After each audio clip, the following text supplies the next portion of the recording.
Hello there, I'm Vaya, and welcome to May I Take Your Order? This is another visual novel type game.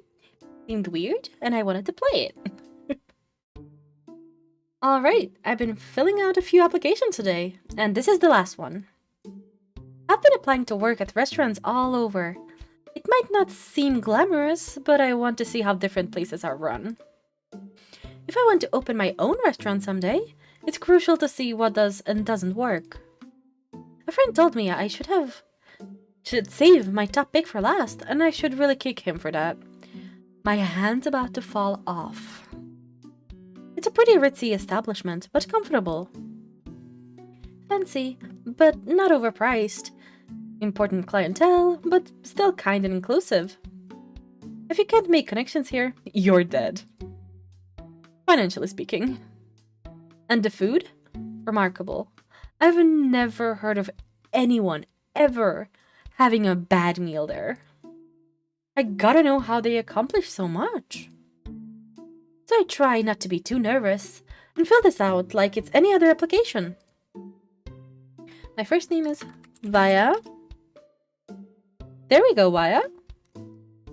I fill in my address and try not to despair over my handwriting before getting to the personal section. Then there is email. And I finish filling out the form. I capped the pen and leaned back in my chair. Man, it's nice to be done.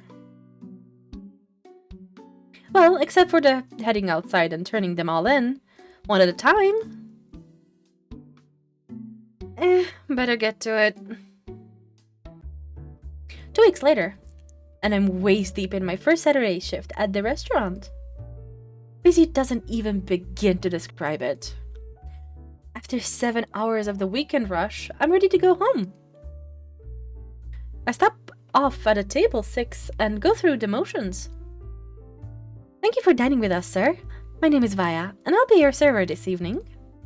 He smiles at me. Pleasure to meet you, Miss Vaya. Have you dined with us before, sir? Yes, indeed. I'm quite happy to be back. Just you this evening, sir? No, my girlfriend will be here shortly. I'll just have a cup of coffee while I wait for her. I'll go get that for you right away then. No rush. Only if people like that visited restaurants I worked at? Holy moly. Countless families and couples have come and gone today. But for the past hour, that one guy's been clogging up table 6. Are you doing alright, sir? He checks his watch again. Yes, I mistook the time. She'll be here any second. He's been saying that for the past 45 minutes. I tell him to pack up and leave, but he doesn't have the look I'd expect of someone in his position. There's anxiety, but only a little bit. There's no disappointment. Not a shred of doubt in his eyes. He really thinks... Excuse me. He looks up at me. It seems he's come to some sort of decision. Thank goodness. But this is a restaurant with crayons, correct? Huh? Yes, sir. We have those for kids. Excellent.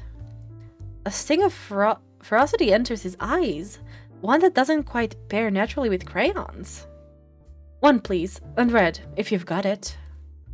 Yeah, sure. I'm not about to argue with a customer, so I head to the front.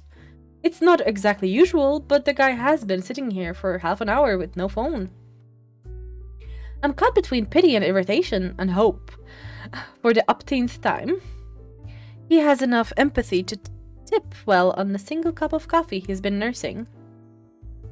There's a small tin with several crayons. We try to keep the fresh ones ready. I grab a red one. He asked for red. I snatch up a red crayon. No sense in being mean to him. He may be weird, but he's probably having a bad night too. I bring the crayon back over to him and hand it over. Thank you, Miss Vaya. It's no big deal. Hey, are you okay? I saw you don't have a cell phone, but we could call your girlfriend and... Whoa! No warning, no nothing. He knocks everything off the table and climbs right on it. What? What? Sir? Please get down? His deft hand scrawls a wide circle and then another, then sections off areas, slicing as through the crayon were a knife. What the fuck? He fills it with symbols. They look almost like zodiac signs. I'm not gonna read that. It's like I stood up too fast. There's a rushing to my head. There's a pressure, like my ears are going to pop. What?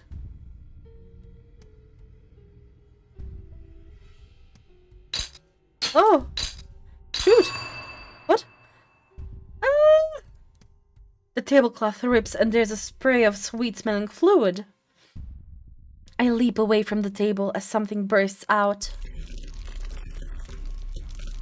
That's his girlfriend, right? Right? Wet spite appendages are flailing all over, slapping and snacking.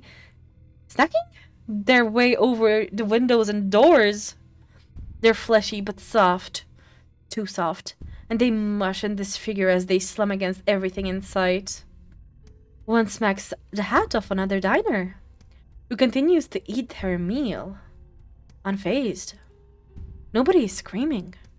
And nobody notices me on the ground, arms raised to protect my face and throat too tight to scream again. But that's okay. The thing is screaming enough for the entire restaurant. It's letting out a dual-toned screech, high and low, but I can't discern one throat, let alone two. Crayon thrown on the floor, the stood-up guy and worst diner ever starts to call out at it. Sweetie!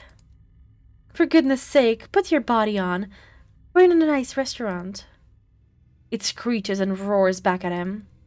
I know, but... He waves a bundle of cloth at it. I brought you some clothing.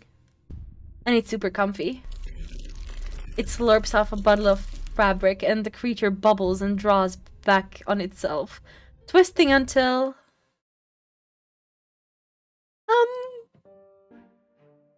I emerge. You're here. You had me worried, so I figured I'd help break the barrier down a bit. Talporia, you have no idea how good it is to see you. When he says that word, my ears finally pop and my teeth grit. It's a bad word. It's not a curse word per se. Not so much a word you wouldn't say in front of your boss. It feels like the wrong answer in a classroom or meeting. That moment when everyone turns and looks at you, and you just want to sink through the floor. I just want to sink through the floor. I want to very quietly go get my coat and change my name and move to whatever town is on the exact opposite point on the globe from where I'm currently standing. You informed me that the barrier has to be frail in this portion of your world. I will hold up you responsible for the trouble. He's beaming at the thing that came out of the hole, but I can't look at it. It hurts to roll my eyeballs towards it, like I'm dehydrated. When I close my eyes, the dark behind my eyelids is so cool and soft. Huh. There are tears running down my cheeks. I hadn't noticed. The guy, Hendrik, beams and gestures towards the gaggle of eyes and puffy wool. This is my girlfriend, Talporia. Impudent microbe. I may choose to craft for myself the form of a creator, a birthing one. But I am capable of far greater creations than your prepubescent females. And far more erroneously... This text is really hard to read. Your inflated ego thinks I would deign to refer to you as any form of companion. Her words wash over him like a gentle breeze. It looks like she could rip his face off, but her roars just make his eyes brim with joy. We've been dating for about 400 years now, and though the long-distance thing is an eensy bit of annoyance, we make it work. The moment I finally devise an effective method of accomplishing your demise, I will rip your soul from your ever-regenerating body and chew it to a gruel. He sits down at the all-but-destroyed table and picks up his menu. But until that beautiful day when I can be with you forever, You're going to need to eat something else. She stops. She looks at me, and I bounce between eyes, trying to make eye contact with one that doesn't stare down into my deepest inadequacies. There's a human fuel here? I nod. Her mouth breaks open into a smile? Excellent. You are spared from punishment, Hendrik, if only for one moment. She sits down, but not on a chair. Dozens of her tentacles are still present throughout the entire room, spikes driven deep into the surface, blocking all exits. She settles into one of the squishy appendages, looking pleased. So then, maybe we should order an appetizer? It's not that I can't believe that this is happening.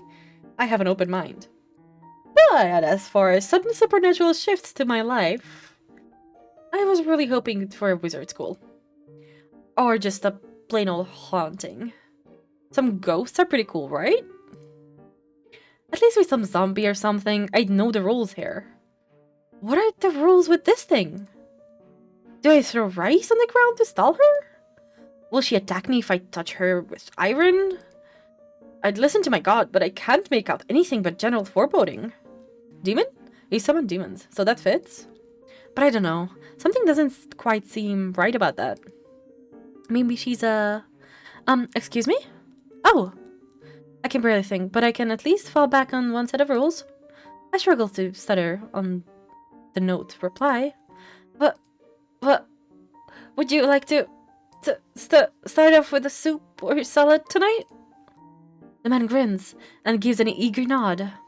Can I please get the blue cheese salad? And for my sweetie? The Teleporia rolls her eyes and her teeth flush as she cuts in.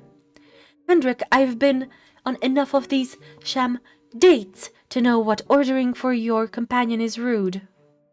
His face falls. But it's been ages since you've eaten any food. You're chewing on the fork right now. She gives him a glare and slowly places the slightly bent cutlery back down on the table. Fine.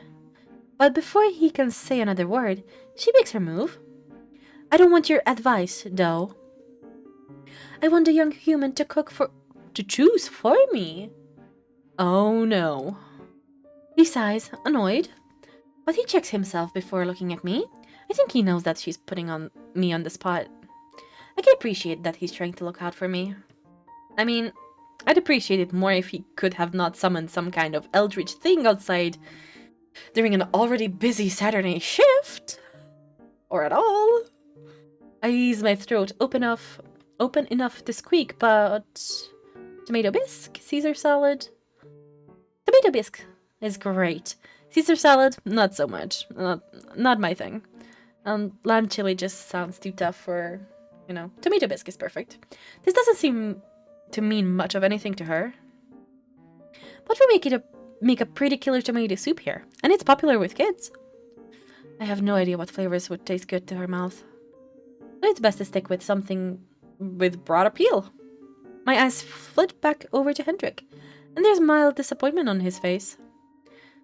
This isn't what he would have chosen, but it looks like he can work with it. And what would you like for your entree? She slams a fist down on the table. My stomach lurches. First, bring me the matter. This physical form requires fuel to sustain itself. I turn on my heel and fly out of here. An excuse to leave. If there are any kindly extra-dimensional beings looking down on me right now, I would really like to take this opportunity to thank them. I rush into the kitchen. Back in the kitchen, everyone's still bustling about. Other servers are calling in their orders. The ambitious cooks are working. The slightly less ambitious cooks are cracking jokes with each other. They're as oblivious as the customers out front. I can see my manager discussing some menu changes with the head chef. Hey, does anyone else see what's going on there? But nobody turns to look at me. Hey, I'm serious. What the hell is going on? Are they ignoring me? Do you expect me to just come back here and bring this order like nothing's wrong? I take a sarcastic tone. Yeah, we got a blue cheese and bisque for table 6, just another usual night, right? Without warning, a tray with the order is put down on the counter next to me. But other than that, there's no hint of a glance, no guilty looks. Hey! Nobody even flinches. Fine. Looks like I'm on my own. And did I tell you how lovely your eyes are this evening? From your ever-effusive sewer pipe of compliments springs something worthwhile. I made most of them myself, but the eye in the center of my head was my reference object. I couldn't even tell the difference. Anatomy has gotten so much better since the last decade. It is easier when I have a fresh supply of study materials. So I suppose I can remain here long enough to consume some matter. Let no sentient being claim that I do not repay my debts. Well, that's just one of the perks of the job. Teachers can bring some knowledge. Cooks can bring food. And surgeons can bring spare body parts back to their girlfriends. I can say with relative certainty that isn't how it works. If I ever find out that man's last name, I am never going to his hospital. I serve Teleporia her bisque, trying not to get too close. Please be careful, it's very hot. Remember, sweetie, that's too much heat can injure. Silence, meat garden. I know what to do with volatile heat sources. She flings the scalding liquid across the table and it hits Hendrik square in the chest. Ah!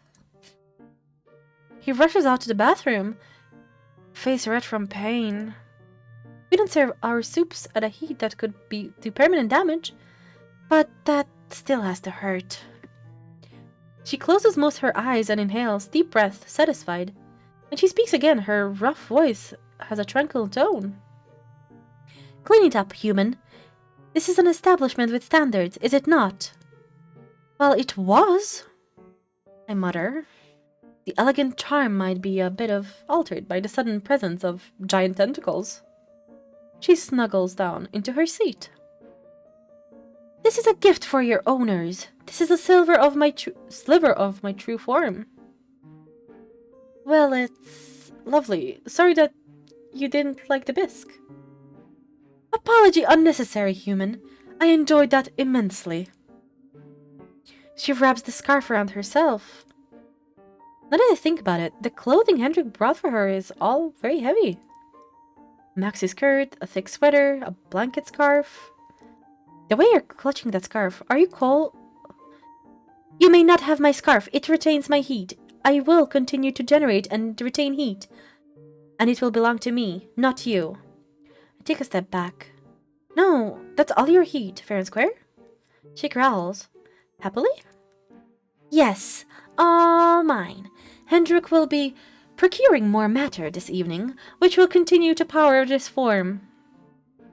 Physical exertion is a luxury, the caloric energy necessary to move, but a digit. She lifts one of her claws. It's precious.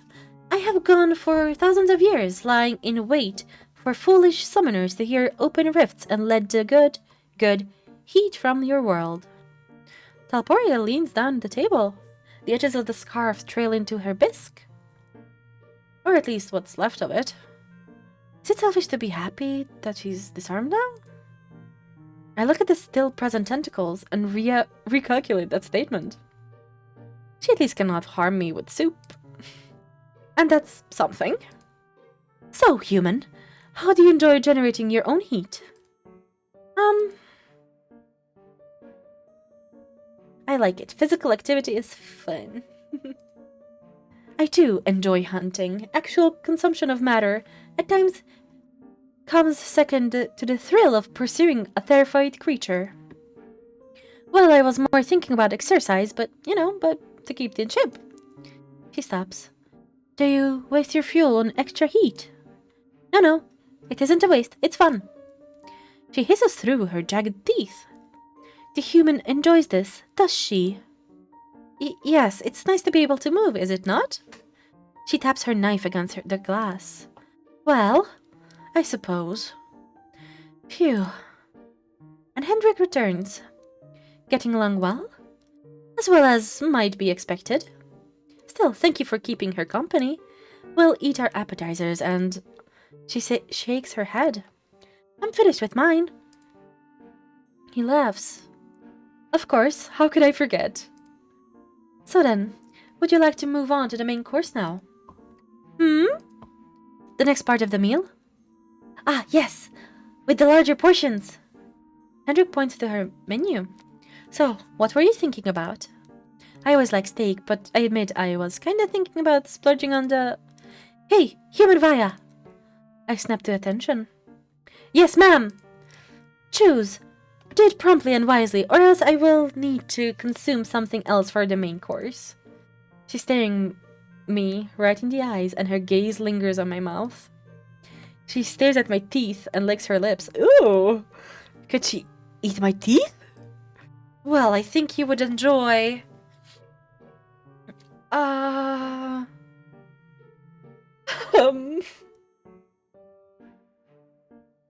have no idea.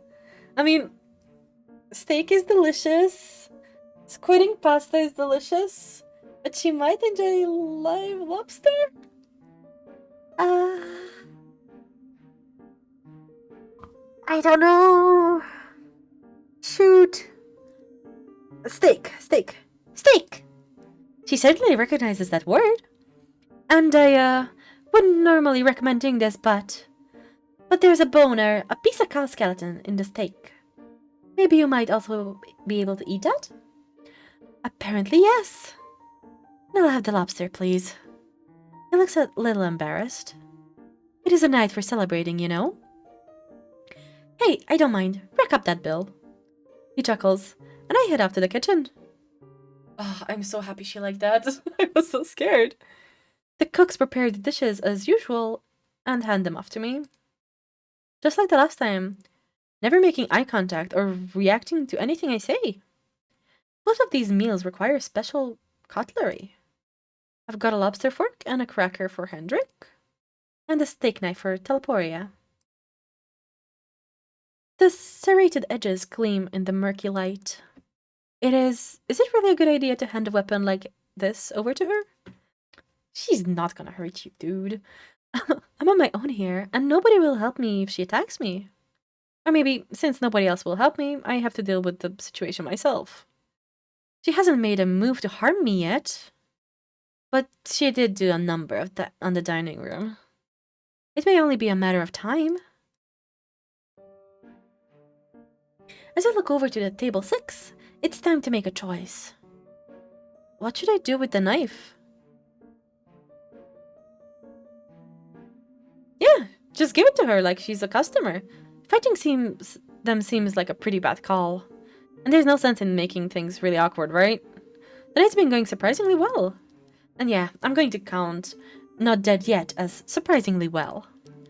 I served the dishes as usual, placing the lobster cracker and fork by Hendrik, and the steak knife next to Teleporia's plate.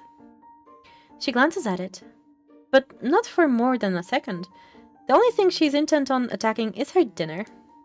Bloody juice flies from the steak, dripping everywhere, pulling in her lap, sprinkling onto the seat, flinging onto the tablecloth, splecking the crayon lines, which start to buzz slowly.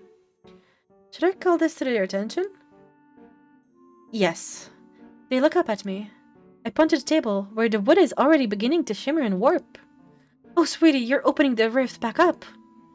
He scrounges on the floor for a moment before sitting back with a crayon.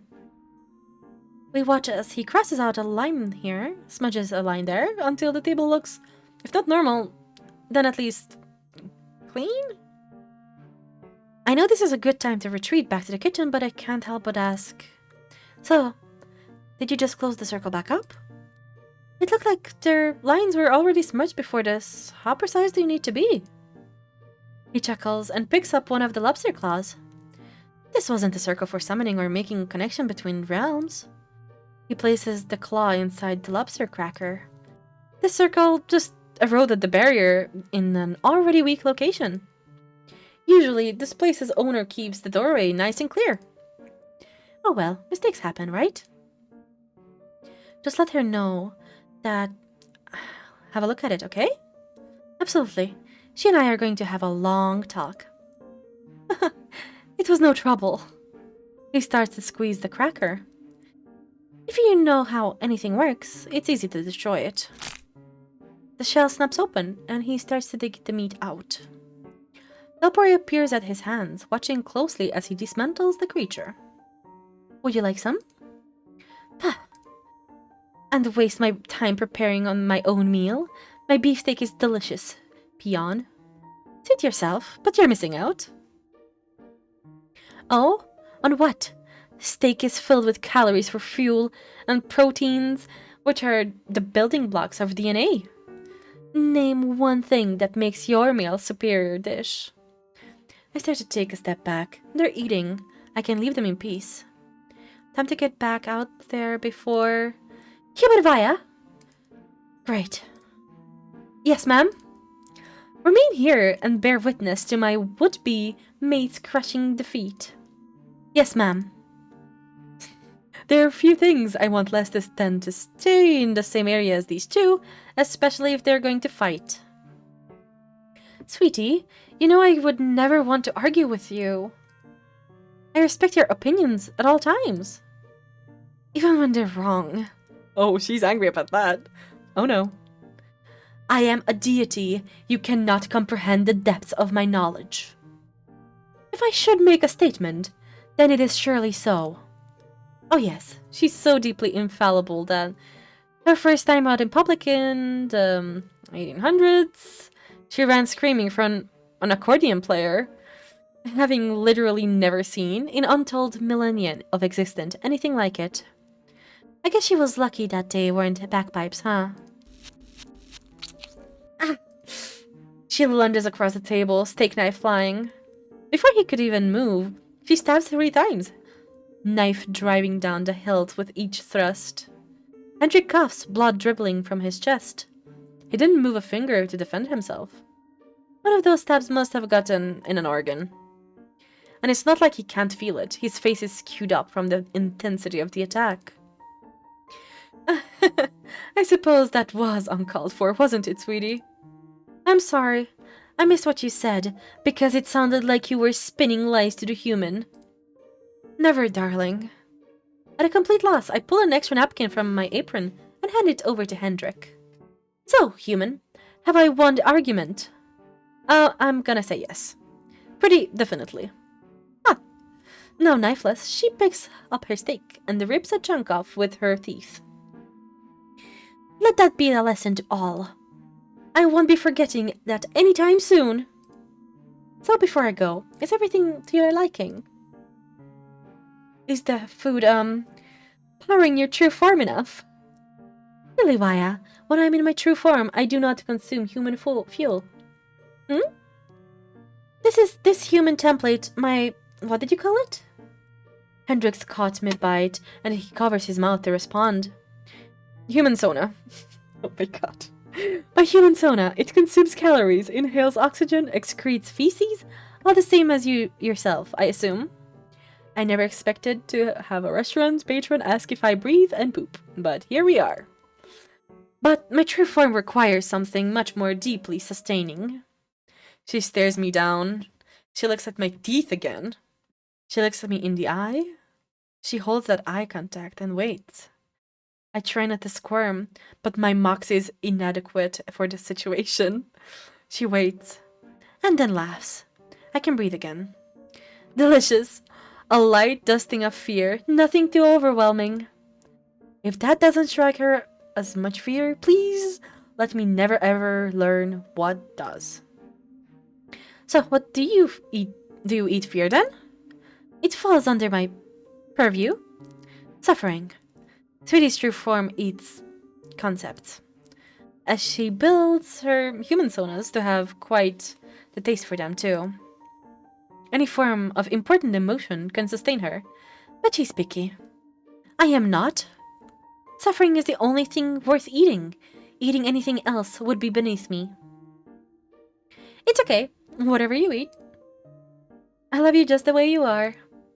And I would like to do much better with several more stab wounds to the head. Anytime, sweetie. That's a little bit weird. Do I manage to sneak away for the next 15 minutes? I know that I'll eventually have to return. I tried to strike up a conversation with the line cooks again. So how do you guys feel about the recent tentacle invasion? Of course, nobody responds. Yeah, it's hard to really put it in the words, huh? No response. Dishes click. I guess the spooky atmosphere has a certain charm, but I don't think I'll catch on with the baby boomers. Conventional wisdom says that they like the elegance of rustic charm. And Midwestern moms are not into dripping fluids. I mean, as a general group. I don't want to assume individual tastes. This gets boring quickly, so after the appropriate waiting period, I head back over. So, thank you for dining with us tonight. I did it. I made it through the evening. I'm tempted to not even give them a check, just to rush them right out the door. But I refuse to slip up now. It's been a delight getting to know you both. How kind of you! You know, I was planning on heading out, but you know what? I couldn't care less if I attempted. And I am very powerful. I am capable of caring for far less than most humans could in their most apathetic dreams. Let's do dessert! Oh, okay. Look at it from his smiling face. To Telporia's cruel one. I know how this goes. Let's make a recommendation. Ooh.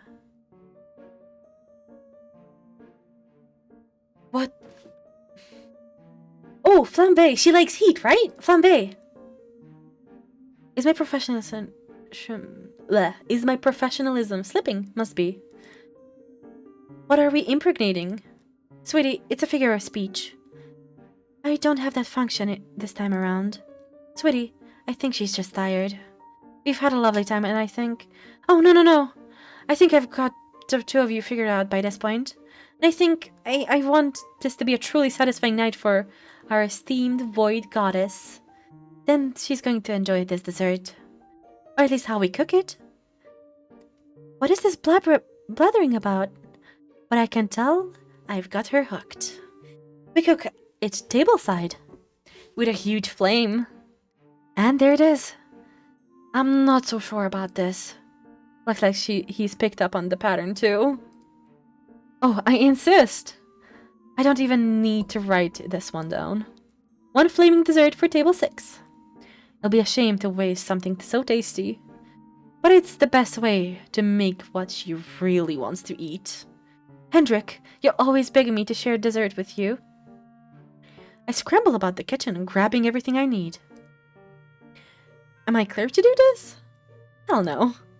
2 weeks is not long enough to have permission to set things on fire next to the diners. But tonight's special, isn't it? Oh, this is great. I wheel the cart over. Feeling a mite chatty, I take my time prepping to light it on fire. So, congrats on getting out of... What did you want to call it? The cold place? The void. Void, God. What's it like in there? Dark, cold, mostly barren. Locked for something approaching an eternity with nothing but your own thoughts. Unless one can become creative. I do my best to make creatures to fill it, but it is a vast expanse. Literally endlessly big. But with nothing in it. Yeah, I caught that part of your conversation before. You made your body, right? Indeed. When rifts become open, I am able to seize not only heat, but stray matter. I modeled the majority of my creations after your carbon-based life forms. But modifications must be made. I'll bet. If the void doesn't have heat, or any of its own matter, you'd need to make creatures that don't eat or breathe, right? Good human. I model most of them after myself. And you eat concepts. Yes. After billions and billions of years, I have evolved over a million species of void creature. Nearly all of them feed, as I do, on the concept of suffering. So it's an endless barren place with no light, no heat, where the only thing that exists Just go around preying on each other's suffering all the time? Yes! Is it not marvelous? And someday, human Vaya, there will be a rift large enough that this is not tiny scraps and stray humans which fall through, but your entire plane of existence. You will enjoy it. Wouldn't I hate it? I got distracted there for a bit, but I grabbed the rum. I can't caramelize it right without a pretty flame. I mean, I don't enjoy suffering. You'd be surprised what human can get used to. I used the wrong English word. Closer translation might be resignation. You would become resigned to an existence saturated with pain. Enjoy isn't the correct term. Unless you're a disgusting cluster of miswired brain signals, like him, right? Love you too, sweetie. Ugh. I know what you're doing, Hendrik. You think if you can keep delaying me with fancy dinners, stolen body parts, gentle words, and rough sex? Could we not talk about it? Our sex life in public, thank you? She places a hand on his arm. That you can stop me. You are always disgusting, but an appealing opponent. Look out! And I light it up. The flame shines in her eyes. Oh, she seems happy. And I can feel the heat coming off it. I should probably be keeping a close eye on it. Make sure it's cooking properly. But looking over at Hendrik and Teleportia. They're holding hands. So simply and happily. She's gripping his hand tightly from joy. And then she jerks him across the table. Straight into the flaming cart. Now, that burn, that's one that could cause permanent damage. Ah, shoot. By this point, I expected it. I can sense pattern. You don't give a fire to a creature that loves suffering without expecting someone to get second-degree burns. And he's trying to stifle a laugh, but it's pretty obvious. He loves it. I think he's just trying to keep up appearances. He executes a perfect stop, drop and roll, and soon the flames are out. Eesh, though he's firm unscathed. Human, this was a fantastic dinner. Bring us the statement, so that we might repay you for your noble worship and gifts. I salute and wheel what remains of the upturned cart away. It's not long before I return with the bill in hand. So, sweetie, abysmal choices. Meat soups? Flaming fruits? Bring additional fire so I may raise this entire city. What's going on? She laughs. I just human. Why would I wish to rob myself of the future enjoyment of dining here? You nearly gave me a heart attack. Should your organs cease, kindly deposit yourself in the nearest rift. I would be pleased to craft your matter into new species. Let me finish using it first. I've got plans. Treat it well. It will be most displeased should my waiting be for naught. Magic puts his very, very bloody napkin on the table. Looking at him, battered, burned, and bloodstained, there is the vague sense that I should be doing something. Getting a first aid kit, or calling an ambulance. But right there is just normal. That's what normal is for them. That's what their flirting looks like. And you? She turns to face him. Surely the world will not thank you for any continued services of stalling me. But, as you persist, and as your form does not look entirely disagreeable this evening, I find it acceptable to engage in the human ritual of mouth-touching. He springs to his feet, even though it looks like he should be stumbling over. Sweetie! Oh my gosh. She moves in for the kiss. And of course it's odd. But I don't know, it feels right, seeing them together. And who would have guessed she was capable of being gentle? Maybe that's just the way love is. Ow! Grody! And there goes half his face. She's got the skin in her hand, and it looks like she even took a muscle or two with it. She gives it an affectionate nuzzle. I will be waiting for your vehicle. Do not keep me long. It's harder to tell his lower jaw missing, but there's enough cheek muscle left to see a grin. Do you want the bandage or... He shakes his head and gets onto his feet. He pulls out his wallet. He looks up at me, and through the blood, he's still beaming. Thank you. I nod back. I hope that wasn't one of his nicer ties. How much clothing do regenerative masochists go through? Best date in over 100 years. I think she might have been reopened the stab wounds too. When I look up, he stumbled towards the door. Is he okay to drive? Whether Teleporia can or can't operate a car, I assume the outcome would be similarly disastrous. As he leaves, everything goes back to normal. I start bussing the table. The tentacles may be gone, but the tablecloth is still a mess. I get it now. That closed space must be a part of the restaurant. To keep people safe from their more bizarre guests. Now that they're gone, I'll be up to Henrik to keep everyone safe. Good luck with that. I gather up the check and start walking back to the kitchen. And somehow, after a night of monsters and gore, this is the biggest surprise of the evening. He's left me 100% tip on a dinner with steak and everything. I don't want to say that there's a price at which I'll bear this kind of treatment. I mean, what would that say about me as a person? I have pride. Still, I came here for experience and connections. And I sure experienced something tonight. My heart's still racing. The second that rift opened, I wanted to be anywhere but here. But now, I can't imagine working anywhere else. What do I need to research other restaurants for? This place is magic. The minute my shift is over, I need to have words with my manager. I don't mind that she didn't warn me. I never would have believed her. But I need to make an absolute certain. I want to have Saturday shift permanently. I want to meet all the strange creatures out there and hear all their stories. This is a career.